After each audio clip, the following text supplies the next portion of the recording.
दोस्तों आज मैं बात करूंगा आपसे, चाहे फ्रेंचाइजी हो चाहे एक आपकी आम दुकान, मुख्य कारण क्या है कि वो फेल हो जाती है। दोस्तों आज हम बात करेंगे इस सब्जेक्ट पे। दोस्तों मैंने 23 सालों में जो चीज़ें समझी है, मोटा मोटी 3 4 5 कारण होते हैं। दोस्तों अगर आप उन पे ध्यान देते हो तो आप बच सकते हो फेल होने से। आज मेरा वीडियो जितने भी लोग देख रहे हैं, मैं आपको दावे के साथ एक बात बोलता हूं कि वीडियो देखने के बाद आप तो फेल नहीं होगे, ये कन्फर्म है। दोस्तों पहली चीज फेल होने का, एक दुकान के फेल होने का कारण क्या है, एक फ्रेंचाइजी के फेल होने का कारण क्या है, क्योंकि ये 5 कारण क्लियरिटी होते हैं भाई साहब, चाहे वो फ्रेंचाइजी हो चाहे दुकान। दोस्तों मार्केट और लोकल डिमांड को न समझना बहुत बड़ी चीज़ है। हर शहर इलाके का अलग अलग टेस्ट होता है। मैं तो मानता हूँ, मैं मारवाड़ी हूँ भाई साहब, राजस्थान में अलग पहनते हैं, गुजरात में अलग पहनते हैं, इसके आगे महाराष्ट्र जाओ तो वहाँ अलग चीज़ पहनते हैं, आगे जाओ कर्नाटक वहाँ अलग रेंज है, केरला तो बिल्कुल अलग है। यानी हर 12 कोस में बोली बदल जाती है तो प्रोडक्ट नहीं बदलता। तो प्रोडक्ट भी अपने एरिया के हिसाब से होना चाहिए, ये बहुत बड़ी चीज़ है। आपके पास है भी, आज सूरत है, सूरत में आप देखोगे तो वेसू एरिया पड़ता है, वीआईपी एरिया पड़ता है, मध्यम वर्ग में हमारा पर्वत पाटी आ जाता है। तो आपके भी अपने एरिया में अलग अलग प्रकार के एरिया में आपकी दुकान होती है, और आप किस एरिया में बैठ रहे हो महत्वपूर्ण हिस्सा है। दोस्तों अगर आपने मध्यम वर्ग में हाईफाई का माल भर लिया तो नहीं चलेगा, अगर आपने हाईफाई जगह पे बैठ के आपने लो रेंज की कैटेगरी पे ले ली तो भी नहीं चलेगी। फेल होने का बहुत बड़ा कारण है। दूसरा पॉइंट दोस्तों, अगर समय के साथ नहीं चले, दोस्तों समय चल रहा है ट्रेंडिंग माल का, अगर ट्रेंडेबल माल नहीं लाए, आपको ग्राहकों की ज़रूरत को नहीं समझा कि भाई अभी ये ट्रेंड चल रहा है और आप बेच कुछ और रहे हो, दोस्तों तो भी फेल होने का चांस है। तीसरी चीज़, सप्लाई और सपोर्ट का नहीं होना।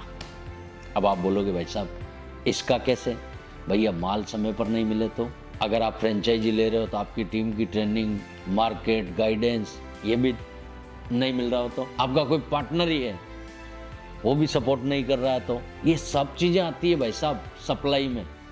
मैं तो सबको मानता हूँ, स्टाफ भी आपके सपोर्ट में खड़ा नहीं हो तो माल कैसे बेचोगे।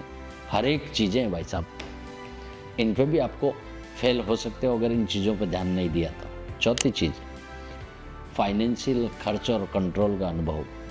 अब आप बोलोगे भाई साहब फाइनेंशियल खर्च कंट्रोल ये क्या हुआ, भाई साहब किराया है आपको ही देना है, आपका स्टाफ है, पगार किसको देनी है, आपको देनी है, मार्केटिंग अन्य खर्चे में बहुत चीज़ें आती हैं, इनका सही से हिसाब किताब रखना।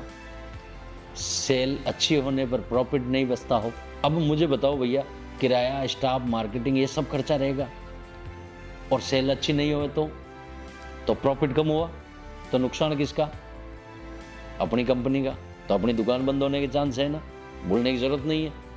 पांचवी चीज, गलत लोकेशन का चुनाव करना बड़ा पॉइंट है, जहां आना जाना ही नहीं है लोगों का, भैया कस्टमर ही नहीं है, कोई प्रोफाइल ही पूरी गलत लगा दी आपने, तो भैया बिजनेस की ग्रोथ ही रुक जाएगी।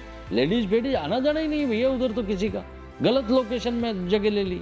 दोस्तों छठा पॉइंट अगर मैं मानता हूं तो मैं मानता हूं जल्दी पैसा कमाने का गलत इरादा।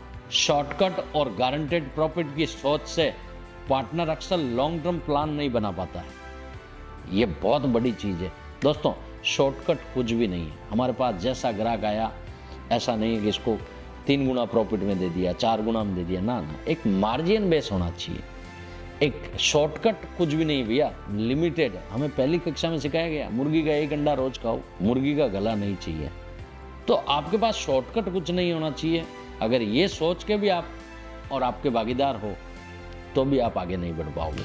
दोस्तों मैं तो एक मजे की बात बताऊंगा, एक दुकान फेल होने का कारण सिर्फ पैसा नहीं है भैया, ये सच्चाई है।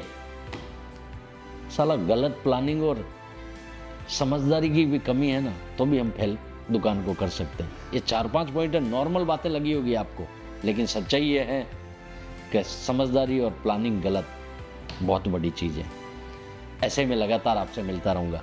आप अपना खूब ख्याल रखें, अपने माता पिता का खूब ख्याल रखें। प्रणाम।